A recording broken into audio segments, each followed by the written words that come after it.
अपनी प्रशंसा की सुरक्षा करो, जैसा कि मत्ती 6 उसकी 6 में लिखा है। परंतु जब तू प्रार्थना करे तो अपनी कोठरी में जा और द्वार बंद करके अपने पिता से जो गुप्त में है प्रार्थना कर, और तब तेरा पिता जो गुप्त में देखता है तुझे प्रतिफल देगा। मेरे प्रियो, बाइबल में लिखा है कि जब तू गुप्त में प्रार्थना करेगा तो तेरा पिता तुझे सबके सामने इनाम देगा।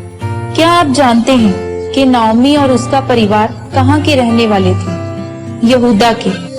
यहूदा का मतलब होता है प्रशंसा।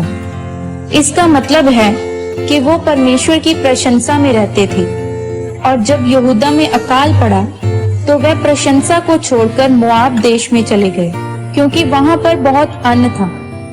बाइबल बताती है कि मोआब देश बाप और बेटी के मिलाप से पैदा हुआ था, और इसी कारण परमेश्वर मोआब देश से नफरत करता था। इसीलिए वहां जाने के बाद नाओमी का पति मर गया। फिर नाओमी के दोनों बेटों ने उसी देश की लड़कियों के साथ विवाह कर लिया, और कुछ समय बाद नाओमी के दोनों बेटे भी मर गए। सब कुछ खत्म होने के बाद जब नाओमी अपने देश में वापस आई तो लोग उसको देखकर कहने लगे कि नाओमी वापस आ गई है। तब नाओमी उनको कहने लगी कि मुझे नाओमी ना कहो, मुझे मारा कहो, क्योंकि परमेश्वर ने मुझे कड़वा कर दिया है। मेरे प्रियो, अगर नाओमी परमेश्वर की प्रशंसा में बनी रहती और कुछ समय उस अकाल को सह लेती तो उसका सब कुछ खत्म ना होता। अगर आप अपनी प्रशंसा के लिए लड़ेंगे नहीं तो आपकी वो प्रशंसा जो परमेश्वर ने आपको दी है उसको शैतान खत्म कर देगा। आपको परमेश्वर ने जो गवाही दी है, जो आशीष दी है, जो चंगाई दी है, उसको शैतान छीनना चाहता है ताकि वो आपकी प्रशंसा को फिर से मिट्टी में मिला सके। आपकी समस्या अन्न या पैसा खत्म होना नहीं है।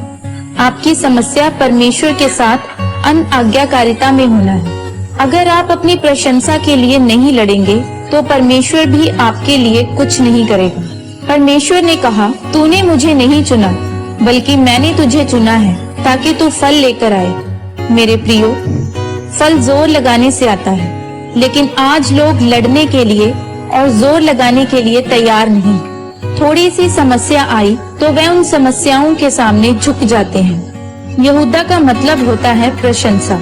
अगर आप अपनी उस प्रशंसा के लिए जो परमेश्वर ने आपको दी है लड़ेंगे नहीं तो आप उस प्रशंसा को अपनी जिंदगी में ठहरा हुआ नहीं देख सकते। मेरे प्रियो, अपनी प्रशंसा को बनाए रखने के लिए आपको गुप्त में प्रार्थना करनी पड़ेगी ताकि परमेश्वर आपको खुले में इनाम दे सके। जब आप रोज रोज गुप्त में प्रार्थना करेंगे और शैतान को डांटेंगे तो वह आपके सामने से भाग जाएगा। फिर आपकी आशीष, आपकी प्रशंसा हमेशा के लिए बनी रहेगी। आमीन।